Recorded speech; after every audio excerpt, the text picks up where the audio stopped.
Good morning, CLC family. Welcome to a gloriously wonderful day. I invite you now, if you feel so inclined, to go ahead and take a nice, deep, cleansing breath in, breathing in the cool, calming oxygen that surrounds you.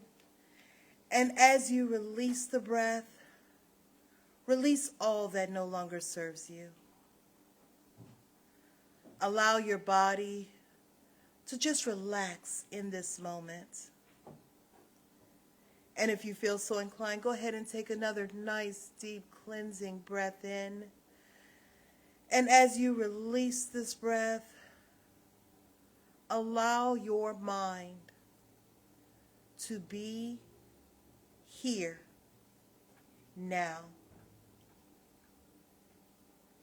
Universal love enfolds me. Universal wisdom inspires me.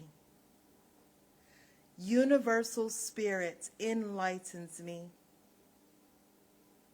Universal power encircles me. I am one, and all is well. As we begin this inner healing process, let me invite you to relax in quiet confidence, opening yourself up to the miracle-working higher power. Now symbolize the unity of your thinking and feeling nature by touching your chest with your hand, and let my words act as your own.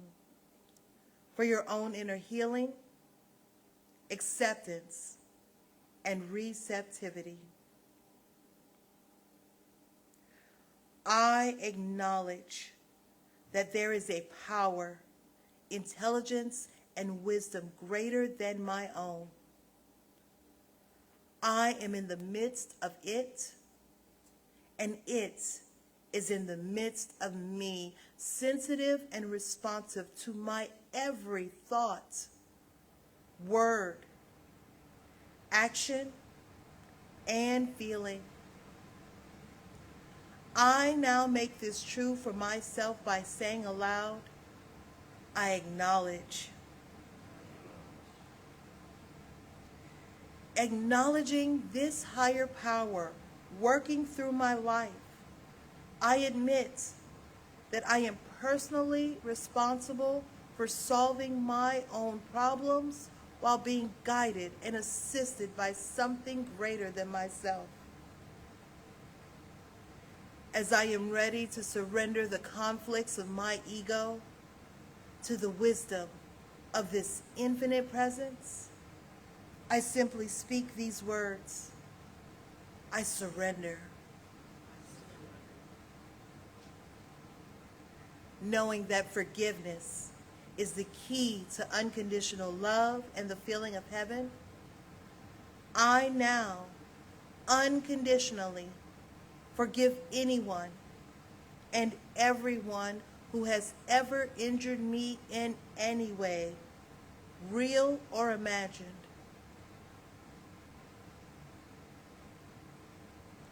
And I now forgive myself for all of my mistaken judgments and their resulting actions.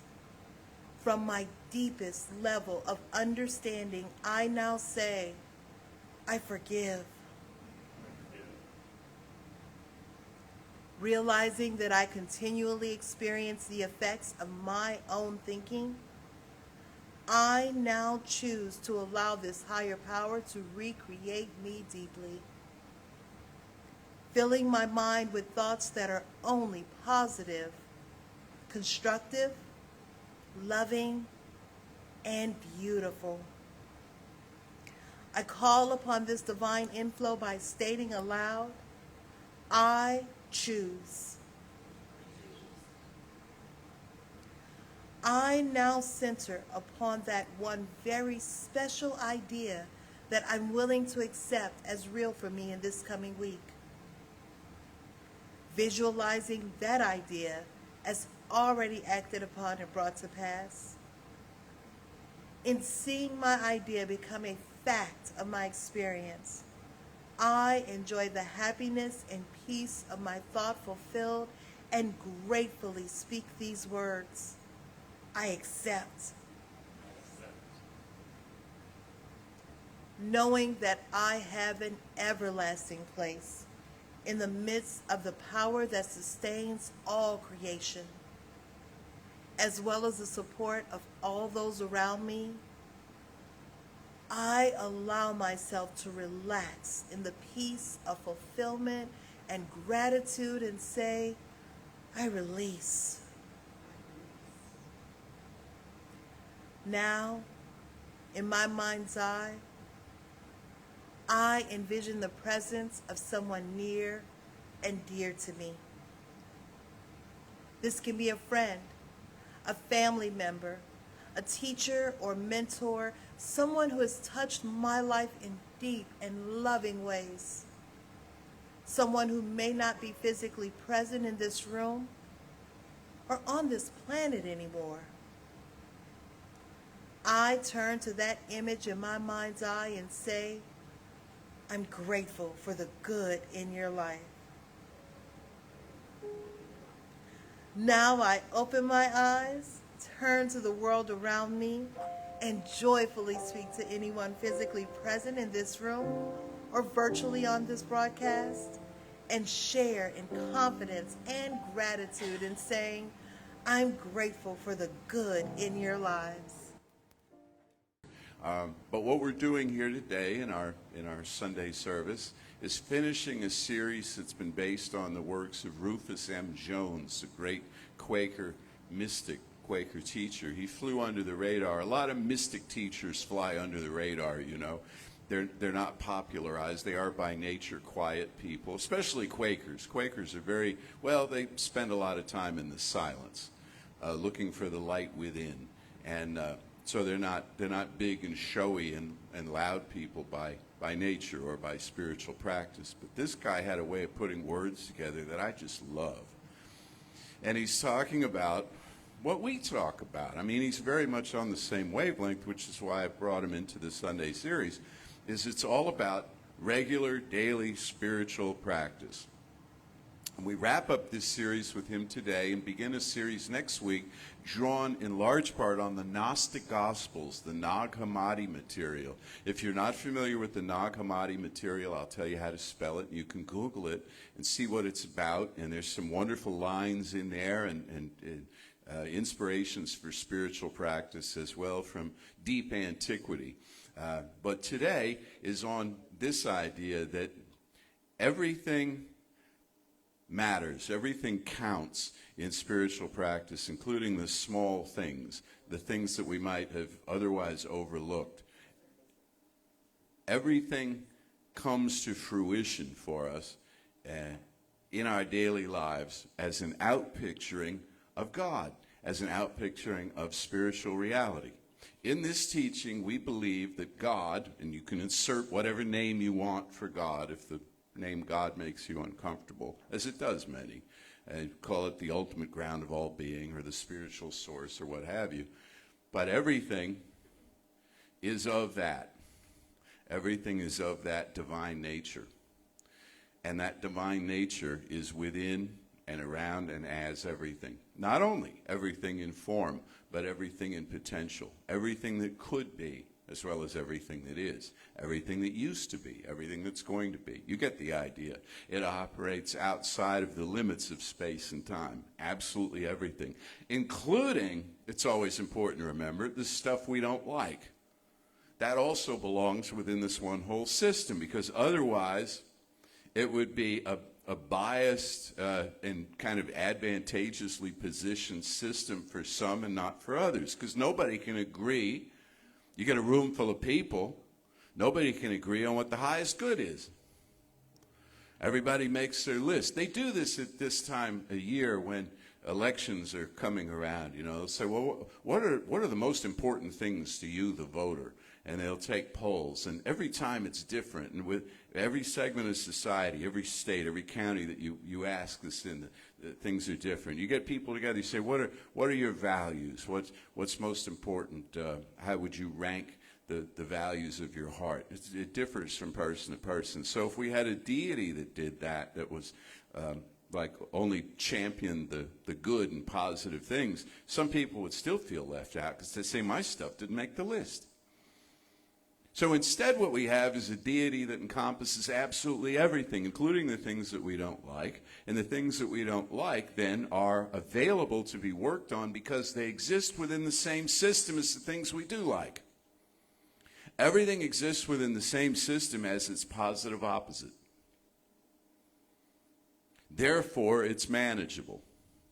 Therefore, it's fixable. We were talking about this in another class that went on over the weekend, but everything exists on a continuum with its opposite. And to move from a point on that continuum to a higher point on that continuum requires a raise of vibration. So, for example, poverty and wealth exist on the same continuum. They're two different degrees of each other. Happiness and sadness, light and dark, up and down, and so on, exist as apparent opposites. Apparently, there's nothing more unlike the one than the other, when in fact there's nothing more like the one than the other, because they exist on the same scale. East and west. On a round planet, that's a trick of the light right there. Where is east and where is west? It depends on where you're standing, doesn't it? And to move from east to west requires a change in vibration, a raising up the scale or something. You're heading off in a certain direction. Hot and cold, there's no absolute. I've said this one time, there's no absolute cold, and somebody came back and said, well, yes, there is. There's absolute zero. But that's a scientific term. It's not an absolute practical thing. It's something's absolutely frozen solid. I suppose you could get colder still. Withdraw, because cold is a function of lack of atomic friction, so maybe there is a point of absolute cold. But cold and heat exist on the same continuum, and so to warm something up or cool something down, you change the rate of vibration. What you can't do is move from cold to east. Because they're obviously on different scales, so you'd have to jump the tracks, to work on the one or the other.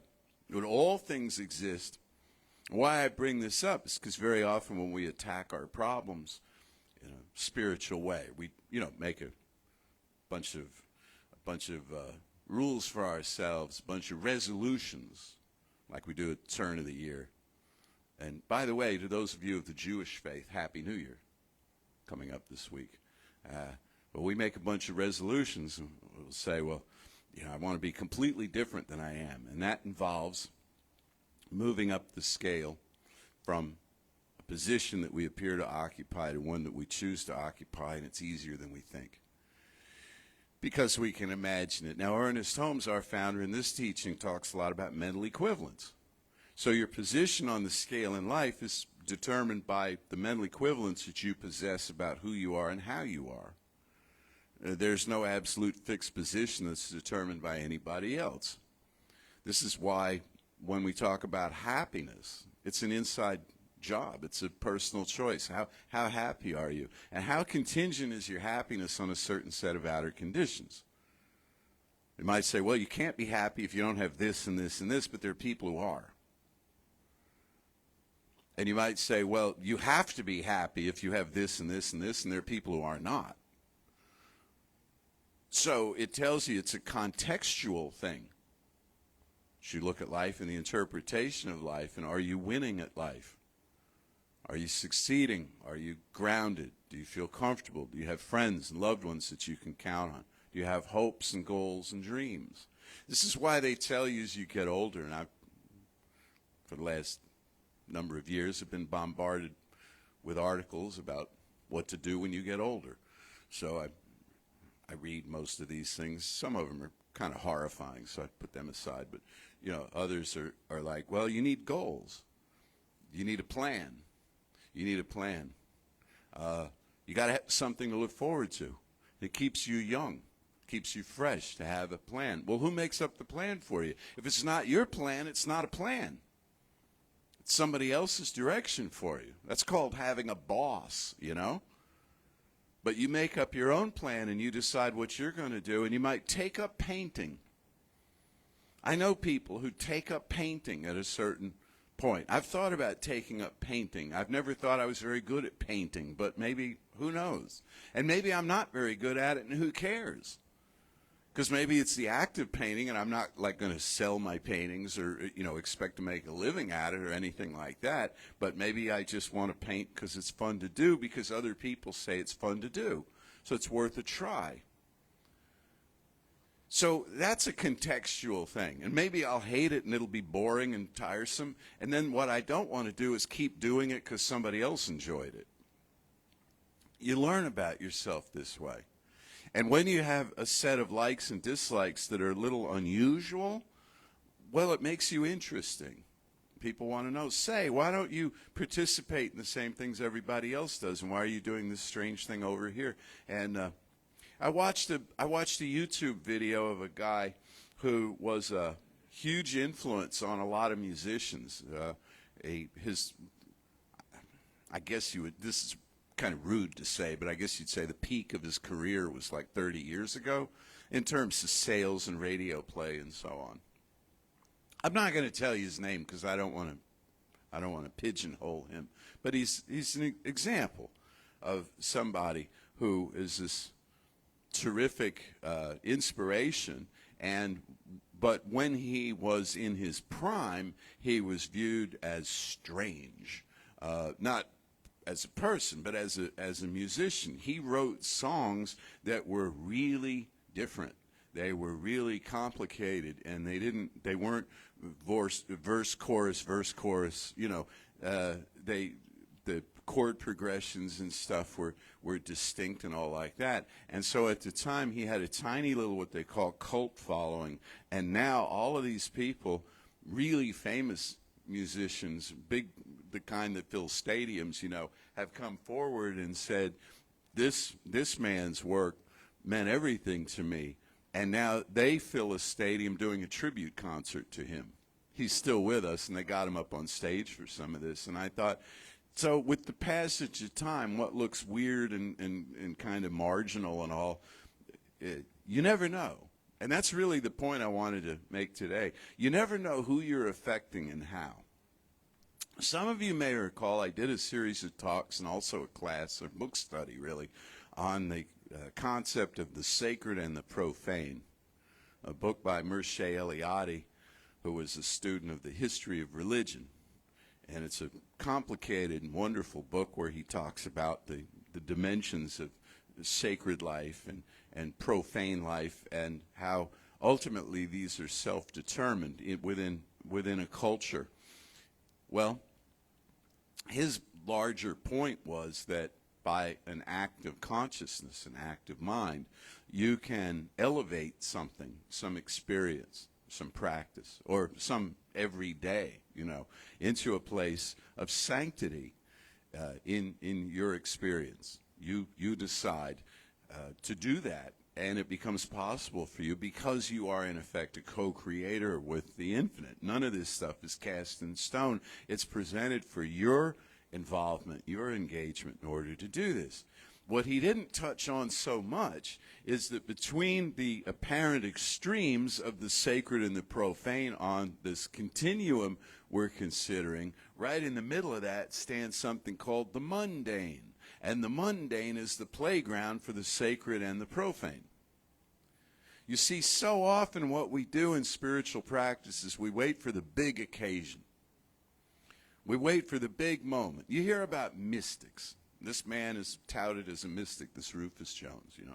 And so it means to you, perhaps, that he's somebody who's looked into the blinding light, you know, and he's had his third eye open, and he's had his chakras aligned, and he's had his hair blown back, and he's just had this huge mystical experience, when in fact all he's done is kind of rearrange ordinary reality from a standpoint of oneness, from a standpoint of unity, that all things fit together and all things work together for good. We in New Thought very often wait for the big mystical moment when God or Jesus or Ernest Holmes or all three of them are going to come step down the staircase to us and say, you have won the grand prize of spiritual enlightenment. Come hither, and come off into this transporting realm. And it'll look, well, psychedelic. There'll be, all kinds of crazy stuff going on.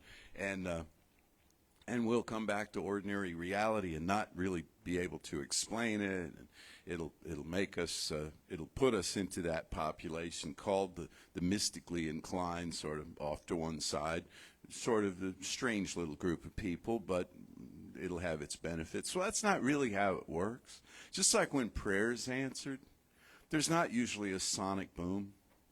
There just isn't. You treat, you get, you manifest. You know what sometimes happens? Rather than an answer to your problem, ta-da! You turn around and it never was a problem. It was all, it's like, I'll tell you. So I led this class for our School of Ministry over the weekend. Several of you were in it. And we started Friday night, and we went all day Saturday. What I didn't tell the group, because we had a lot of business to handle, and man, we got a lot of business to handle on the second weekend of this thing, was I got an email from a certain local internet provider who shall remain nameless on Thursday saying, we're going to be working in your area this weekend. And I had to figure out like what to do. And I thought, I cannot do, but I may have to, an 11-hour class on my smartphone with all of these people. So, or I can pick everything up and take it down to Creative Life, but I don't know for sure that this service outage isn't going to, because it's the same company, folks. I didn't know if it was going to affect us down here. Plus, I have all these books and papers I'd have to schlep down here and sit, and plus I'd have to bring food and all, and for the breaks and for the day. And so, what did I do? I treated, and but I had a plan. And I was supported in that plan of what to do in the event that. Well, you know what happened? Nothing.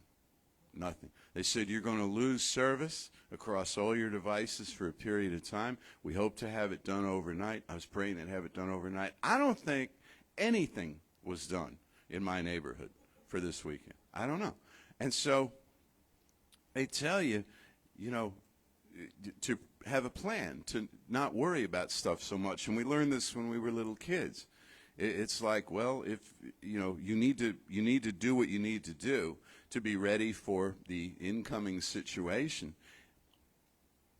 But very often what we do is we kind of nest in the fear of, oh my gosh, what would happen? What would happen if I'm right in the middle of class and the thing blinks out and now I've got to get these people on my phone and they're going to hate me and the whole thing is going to fall apart and it's going to be awful and I'll never teach again and my life is over as I know it. And we trip off on this and we think that's doing some good.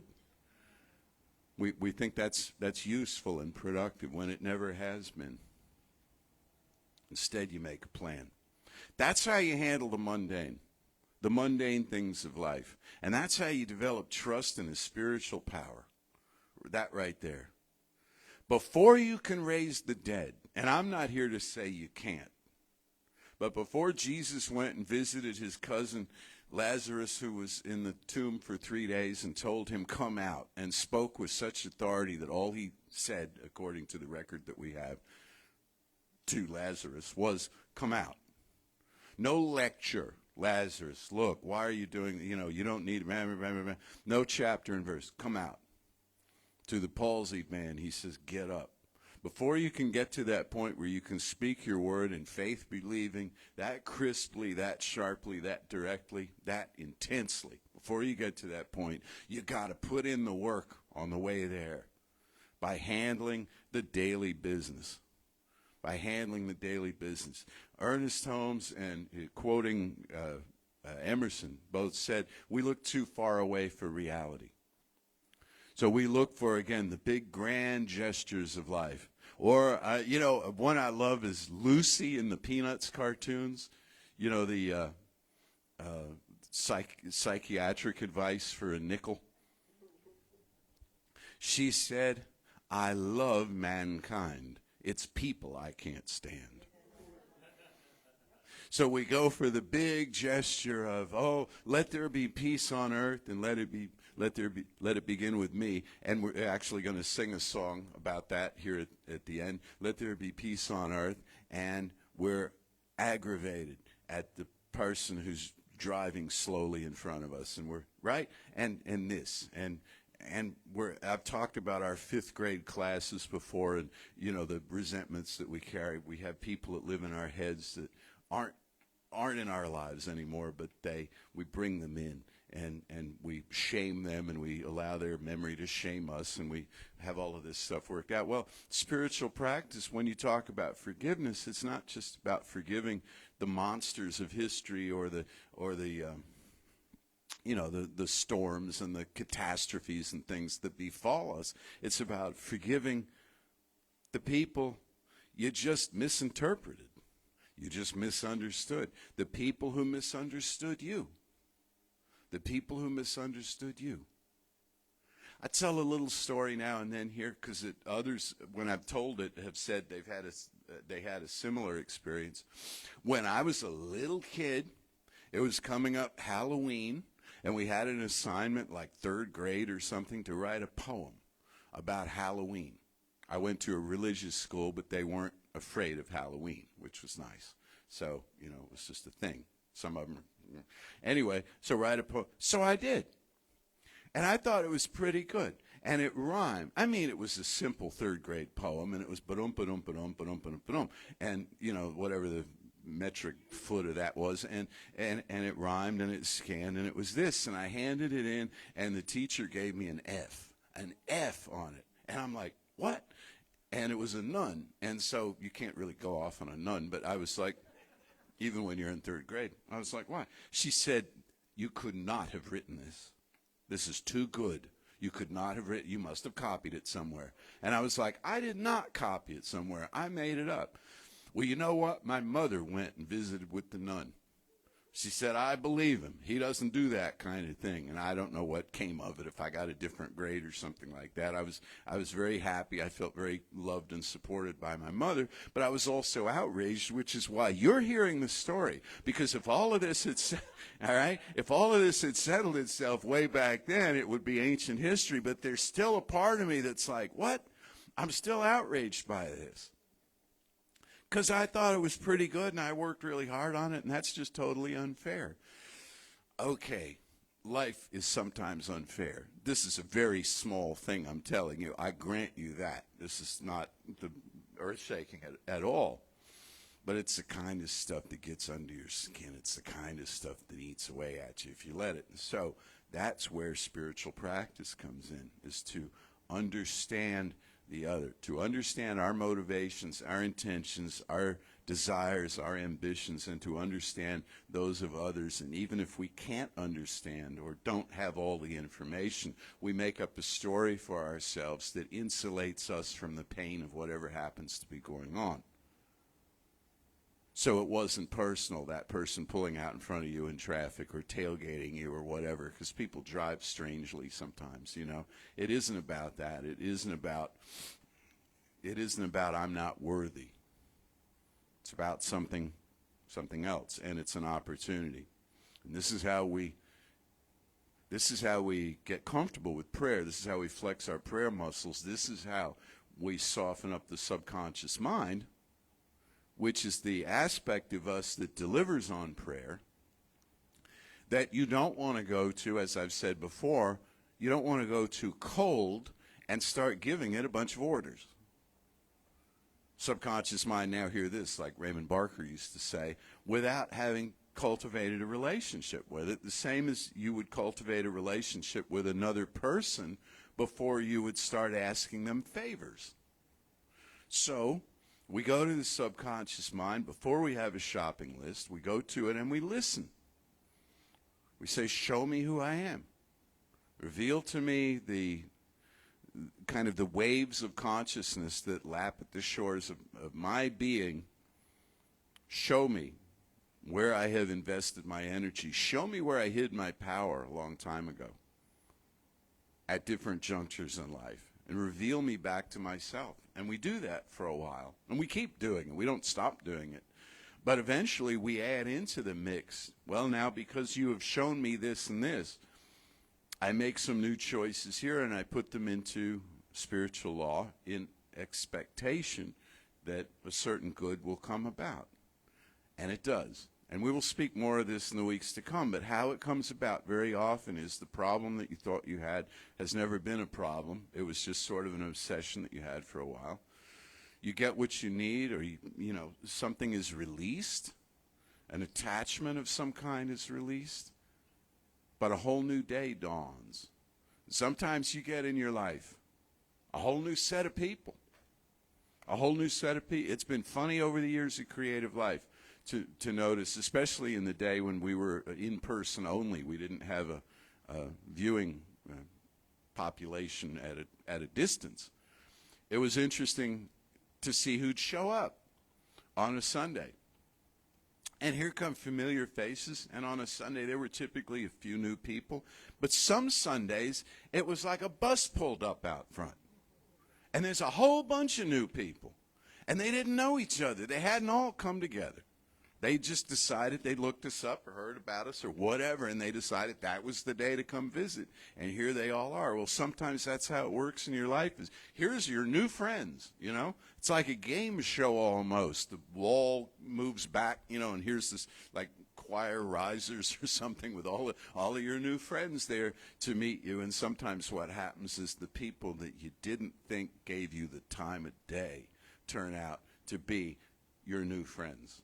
The people who've been in your life kind of as extras behind the scenes the whole time. All of a sudden, you see them in a new way, and you realize you've got this deep connection, and it hasn't been spoken about before. So in the week to come, be open to surprises. Be open to looking at the small things of life. Notice how, like, who is it, Brother Lawrence, who was washing the dishes in the monastery kitchen, talked about practicing the presence of God, doing that. They pulled him off the dishes. They said, let's go sing or let's go work in the garden. He said, no, I want to do the dishes.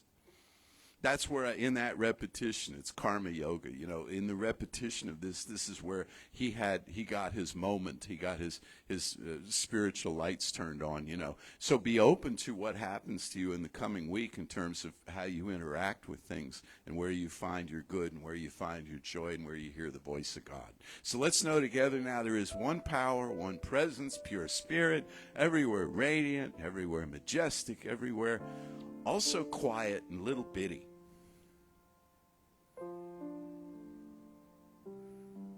In the silence, there is peace. In the silence, there is healing. Silence is not an absence, but a presence of silence. In receptivity, there is more than just waiting, more than fidgeting in impatience. There is anticipation. There is centering. There is preparation. We're always getting ready for something. Now we're getting ready to know the fullness of who we are, and what this life is about, and how we can be of maximum service to the others around us. We're getting ready to know what there is to release that no longer serves us, what there is to welcome that we hadn't considered. Now we're declaring we are ready. All that has come before has prepared us for this high and holy moment. So I declare that all is well. And for this knowing and its manifestation in form, everywhere I turn, I am so deeply grateful. I release this word now into the infinite, calling it done, and so it is. By the way, there is an absolute zero. It's minus 273 degrees Celsius. what that is in Fahrenheit, I don't have a clue because we didn't use Fahrenheit at school. And by the way, one of the reasons you need a plan is because you live on a planet. You're most welcome, Danielle. You are most welcome. How many times did you restrain yourself yesterday? Today, Reverend Jesse gave me so much fodder for puns, and I'm really resisting it. I mean, trust me, I'm really, really resisting it. Oh, let yourself go. Let myself go. That could be dangerous, Mary. First of all, speaking of Reverend Jesse, the Science of Mind magazine has been around for 98 years. It was first published in 1927. And every month we have daily guides. You know, I just happen to read from them every evening. But the reason I'm mentioning it is because next month's daily guides are written by Reverend Dr. Jesse Jennings. So if you normally don't read it, you have a wonderful reason to read it. And he will be interpreting Ernest Holmes. And trust me, Ernest Holmes often needs interpreting, right? Just like Mercy Aliati he mentioned, the sacred and the profane. If you want to read that book, fantastic, but go to a class that Jesse teaches on it, right? It is not a simple book, trust me. Beginning of October, we'll have a community hour. The class that Reverend Jesse mentioned, the Bible study, starts tomorrow. If you want to attend it, it's really easy to get in. You just send an email to info@creativelife.org. info@creativelife.org. It's pretty simple, and Reverend Jesse will take care of it. And then the other class he mentioned, which actually starts on October 8th, is run by David Lamaster, who is one of our distance practitioners, and it's called the Mycelium of the Mind. If you want to know what a mycelium is, look it up. It's actually a fungus. But its tentacles go out kind of like your human brain goes out. I guess that's the reason for the thing there. The drum circle, which is now called the sound circle, will be taking place on October 11.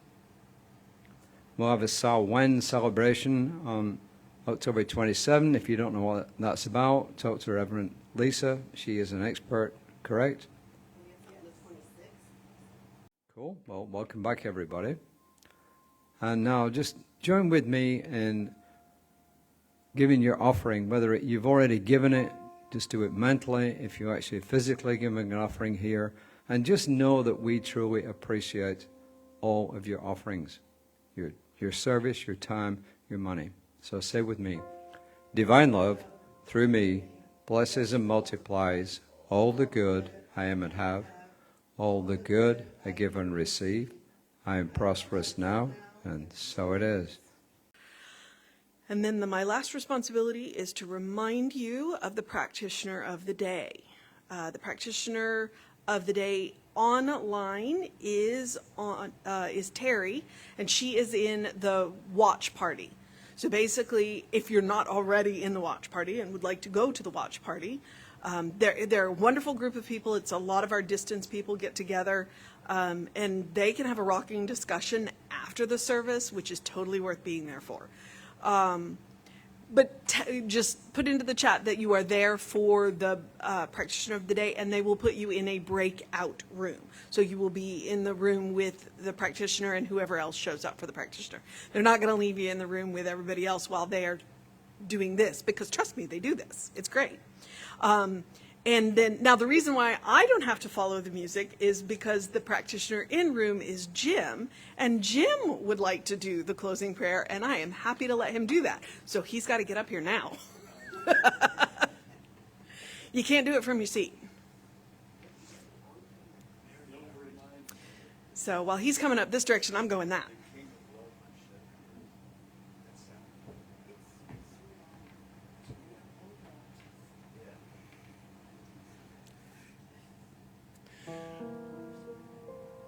I focus my mind on the eternal, the everlasting moment that is, the presence that is the embodiment of goodness. It is the source of goodness, it is the source of wisdom, and it lives in me as one, as it lives in everyone here as one. and my topic is assertion.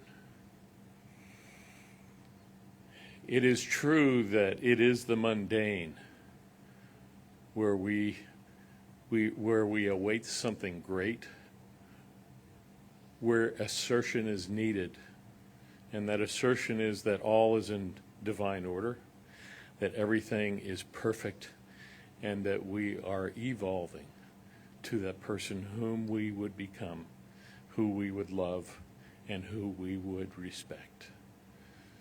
These words, I am so grateful.